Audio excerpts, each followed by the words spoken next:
Abirami Sekar YouTube channel நேயர்களுக்கு அபிராமி சேகரின் அன்பான வணக்கங்கள். கார்த்திகை நட்சத்திரத்தில் பிறந்தவங்களுக்கு இந்த 2025 ஆங்கில வருஷம் எப்படி இருக்கும் அப்படின்னு பார்க்குறோம். கார்த்திகை அப்படின்னா நீங்கள் 1ஆம் பாதத்தில் பிறந்தா மேசராசி, 2, 3, 4 பாதத்தில் பிறந்தவங்கன்னா நீங்கள் ரிஷபராசி. உங்களுக்கு தெரியும், இங்கே நீங்கள் எந்த ராசியில் வராலும் பிறங்க.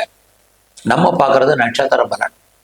பொதுவாக கார்த்திகை நட்சத்திரத்தில் பிறந்தவங்களுக்கு எப்படி இருக்கும் இந்த வருஷம் அப்படின்னு பார்க்குறோம். இந்த வருஷத்தில் முக்கியமான ஒரு விஷயம் என்னன்னா, திருக்கணித பஞ்சாங்கப்படி கிட்டத்தட்ட 4 கிரகங்கள் பயிற்சி. குறிப்பாக மார்ச் மாதம் 29ஆம் தேதி சனி பகவானுடைய பயிற்சி கும்பராசிலேருந்து மீன ராசிக்கு, மே மாதம் 14ஆம் தேதி குரு பகவான் ரிஷபராசிலேருந்து மிதுன ராசிக்கு, மே மாதம் 18ஆம் தேதி ராகு பகவான் கும்பராசிக்கும் கேது பகவான் சிம்ம ராசிக்கும் பயிற்சி ஆகிறாங்க. ஆக இந்த 2025 4 முக்கியமான கிரகங்கள் பயிற்சி. இவங்க இருக்கக்கூடிய இடம், இவங்க பார்க்கக்கூடிய வீடுகள், இவங்க சஞ்சாரம் பண்ணக்கூடிய நட்சத்திரங்கள், மற்ற கிரகங்கள், இதையும் அத்தனையும் கணக்கில் எடுத்துக்கிட்டு தான் கார்த்திகை நட்சத்திரத்தில் பிறந்தவங்களுக்கு இந்த வருஷம் எப்படி இருக்கு மெயினாக பார்க்குறோம். முதல்ல இந்த வருஷம் உங்களுக்கான பொருளாதார நிலைகள், ஃபினான்சியல் பொசிஷன், வேற ஏதாவது தனவரவு அதிர்ஷ்டங்கள் இருக்கா, இதான் மெயினாக பார்க்குறோம். இந்த வருஷம் உங்களை பொறுத்த வரைக்கும் மே மாதம் வரைக்கும் தெய்வ அனுகூலம். மே மாதத்துக்கு அப்புறமாக உங்கள் கையில் பொருள் பணம் இருக்கும். வாழ்க்கையில் நீங்கள் கஷ்டப்பட்டு உழைச்சி சம்பாதிக்கக்கூடிய சம்பாத்தியத்தை மே 14ஆம் தேதிக்கு அப்புறம் நீங்கள் முழுமையாக அனுபவிப்பதற்கான வாய்ப்பு நிறைய உண்டு. ஏதோ கொஞ்சம் கையில் பணம் இருக்கும். அது மட்டுமல்ல, யாரெல்லாம் பெரிய லெவலில் உங்களுடைய பேச்சின் மூலமாக தொழில் பண்ணுறீங்க அப்படிங்கிறவங்களுக்கெல்லாம் மே மாதம் 14ஆம் தேதிக்கு அப்புறம் வருமானங்கள் கூடும். இந்த வருஷத்தில் உங்களுடைய வேலை வாய்ப்புகள் எப்படி இருக்கு, ப்ரொஃபஷன் எப்படி இருக்கு, ஜாப் எப்படி இருக்கு, கரியர் எப்படி இருக்குங்கிறத பார்க்கணும். அப்படி பார்க்குற போது இந்த வருஷம் வேலை இருக்கான்னா கண்டிப்பாக உங்களுக்கு டெஃபினட்டாக வேலை இருக்குது. யாரெல்லாம் பெரிய லெவலில் ஜாப் தேடிட்டு இருக்கீங்களோ கண்டிப்பாக உங்களுக்கு வேலை கிடைக்கும். கிடைப்பதற்கான வாய்ப்புகள் உங்களுக்கு இருக்குது.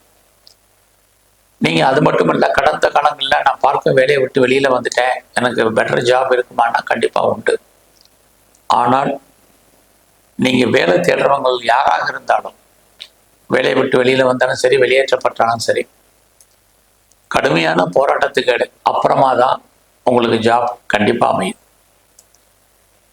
ஒருவேளை நான் நல்ல வேலையில் இருக்கேன், ஜாப்ல இருக்கேன் அப்படிங்கிறவங்க வேலையை தக்க வைப்பதற்கான முயற்சியில் இந்த வருஷம் இருங்க. இதுவும் இந்த வருஷம் ரொம்ப முக்கியம். ஆக நமக்கு நிரந்தரமான வேலை இருக்குது, கவர்மெண்ட் ஜாப்ல இருக்கோம், ப்ரைவேட் செக்டரில் இருக்கோம், நல்ல போஸ்டிங்கில் இருக்கோம் அப்படிங்கிறதெல்லாம் இருந்தாலும் கூட கிரகங்கள் நம்மளையெல்லாம் மேலே வலிமையானது. இந்த வருஷம் மெயினாக நீங்கள் கார்த்திகை நட்சத்திரத்தில் பிறந்த நீங்கள் உங்களுடைய ஜாபில் கான்சன்ட்ரேட் பண்ணுங்க. இது ரொம்ப ரொம்ப உங்களுக்கு முக்கியம். நீங்கள் குறிப்பாக எந்த வேலையில் இருந்தாலும் சரி, அந்த வேலையை ரசித்து பண்ணுங்க அல்லது உண்மையாக ஹார்ட் ஒர்க் பண்ணுங்க. இது ரொம்ப முக்கியம். ஏன்னா எந்த வேலை பார்த்தாலும் ஒரு என்னன்னா, இந்த வருஷம் வேலையை பற்றிய ஒரு ஃபியரிங் உங்களுக்கு இருந்துக்கிட்டே இருக்கும். மார்ச்சுக்கு அப்புறம், மே மாதத்துக்கு அப்புறம் இன்னும் வேலையை பற்றி பார்க்க, வேலையை விட்டு வெளியில் வரணும், வெளியேற்றப்படணும், அல்லது விஆர்எஸ்ல வரணும், அல்லது ஏதாவது லாங் லீவ் போட வேண்டிய காலங்கள், or left to the service, வெளியேற்றப்படுவதற்கான ஒரு வாய்ப்பு, இதெல்லாமே தான் இந்த வருஷம் கார்த்திகை நட்சத்திரத்தில் பிறந்தவங்களுக்கு இருக்கு. ஆகையினால நல்ல கம்பெனி கிடைக்கிற வரைக்கும் அவசரப்பட்டு பேப்பர் போடாதீங்க. இது ரொம்ப முக்கியம். கம்பெனி சுவிட்ச் ஓவர் ஆகணும்னு நினைக்கிறவங்க உங்களுடைய தனிப்பட்ட ஜாதகம் நல்லா இருந்தால் நீங்கள் தாராளமாக மூவ் பண்ணுங்க. இது இந்த வருஷத்தில் முக்கியமான, உங்களை பொறுத்த வரைக்கும் இருக்கக்கூடிய ஒரு எச்சரிக்கைன்னு கூட சொல்லலாம். பட் வேலையில் தான் உங்களுக்கு பிரச்சனைகள் இருக்க முடிய, ரொம்ப நாளாக உங்கள் குடும்பத்தில் சுபகாரியங்கள் நடக்காமல் இருந்தால் சுபகாரியங்கள் நடக்கும். சுப நிகழ்ச்சிகளில் நீங்கள் அடிக்கடி கலந்துக்குவீங்க. இது அத்தனையும் உங்களுக்கு உண்டு. அதுலேயும் இந்த வருஷம் மே மாதத்து வரைக்கும் குழந்தைகள் இருந்தால் குழந்தைகளால் உங்களுக்கு மகிழ்ச்சி, சந்தோஷம், அவர்களால் நற்பலன்கள் மே 14ஆம் தேதி வரைக்கும். அடுத்து மே 14ஆம் தேதிக்கு அப்புறம் கார்த்திகை நட்சத்திரத்தில் பிறந்த உங்களுக்கு குழந்தைகளால் பிரச்சனை, குழந்தைகள் உங்களை விட்டு பிரிஞ்சிருக்க வேண்டிய காலம், அல்லது அவர்களை விட்டு நீங்கள் பிரிஞ்சு போக வேண்டிய காலம், அவர்களுக்காக நாம் செலவு பண்ண வேண்டிய காலம், இது அத்தனையும் உங்களுக்கு இருந்துக்கிட்டே இருக்கு.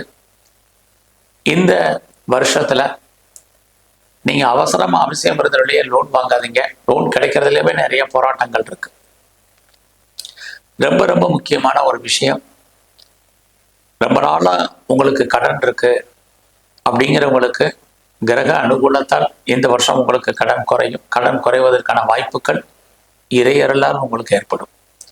கடன் மட்டுமல்ல, தீர்க்க முடியாத நோய் அல்லது வியாதியால் அவஸ்தைப்பட்டுட்டு யாரெல்லாம் இருக்கீங்களோ நீங்கள் நோயிலிருந்து விடுபடுவதற்கான வாய்ப்பு இந்த வருஷம் மே மாதத்துக்கு அப்புறம் இருக்கு. இது அத்தனையும் இருக்கு. இந்த வருஷம் உங்களுக்கு புதுசாக லவ் அஃபையருக்கான பாசிபிலிட்டிஸ் உண்டு. ஏற்கனவே நீங்கள் அஃபையரில் இருந்தீங்கன்னா உங்களுடைய லவ் சக்ஸஸ் ஆகும். கண்டிப்பாக அது மேரேஜில் முடியும். அதுலேயும் மே மாதத்துக்குள்ள அந்த மேரேஜ் முடிவதற்கான வாய்ப்புகள் நிறையவே உங்களுக்கு உண்டு.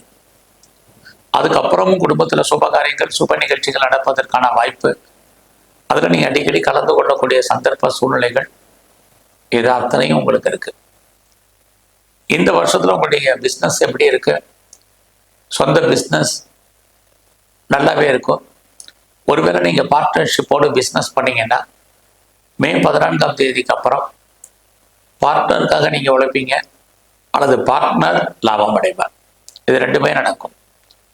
இந்த வருஷத்தில் நீங்கள் ஏதாவது சிறு தொழில் பண்ணுறீங்க, அல்லது சுயதொழில் பண்ணுறீங்க, வீட்டில் வச்சு பிஸ்னஸ் பண்ணுறீங்க, வேறு ஏதாவது ஸ்மால் ஸ்கேல் இண்டஸ்ட்ரியில் இன்வெஸ்ட்மெண்ட் பண்ணியிருக்கீங்க அப்படிங்கிறவங்களுக்கு இந்த வருஷம் பரவாயில்லை.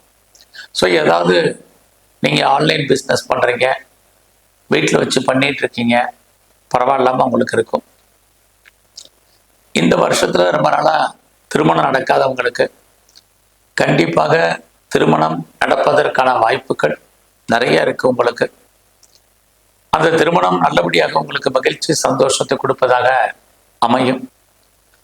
அதுலேயும் கார்த்திகை நட்சத்திரத்தில் பிறந்த உங்களுக்கு இந்த வருஷத்தில் நீங்கள் ப்ரொடக்ஷன் சைடில் இருக்கிறவங்க, மேனுஃபேக்சரிங் சைடில் இருக்கிறவங்களுக்கெல்லாம் நல்லதொரு ஏற்றம், முன்னேற்றம் உங்களுக்கு உண்டு. இந்த வருஷத்தில் நீங்கள் விவசாயம் சார்ந்த துறைகள் இருந்தீங்கன்னா ஓரளவுக்கு லாபம் கண்டிப்பாக உங்களுக்கு இருந்துக்கிட்டே இருக்கும். இந்த வருஷத்தில் உங்களுடைய எஜுகேஷன் ரொம்ப நல்லா இருக்கு. ஹையர் ஸ்டடி ஓரளவுக்கு பரவாயில்ல, ஹையர் எஜுகேஷனும் ஓரளவுக்கு பரவாயில்லைன்னு சொல்லலாம். இந்த வருஷம் மே 18ஆம் தேதிக்கு அப்புறம் யாரெல்லாம் பெரிய லெவலில் இண்டஸ்ட்ரியல் ஸ்டார்ட் பண்ணணும்னு நினைக்கிறீங்க, ஒரு தொழில் முனைவோராக வரணும்னு ஆசைப்படுறீங்க, ஒரு என்டர்பிரனராக வரணும்னு நினைக்கிறவங்களுக்கெல்லாம் இந்த வருஷம் அதற்கான வாய்ப்புகள், சந்தர்ப்பங்கள் உருவாகும். குறிப்பாக மார்ச் 29ஆம் தேதிக்கு அப்புறம் அது நன்மைகள் நடக்கும். மார்ச் 29க்கு அப்புறம் நல்ல ஒரு நட்பு வட்டாரம் உங்களுக்கு அமையும். உங்களுடைய நண்பர்களால் உங்களுக்கு மகிழ்ச்சி, சந்தோஷம் இருக்கும்.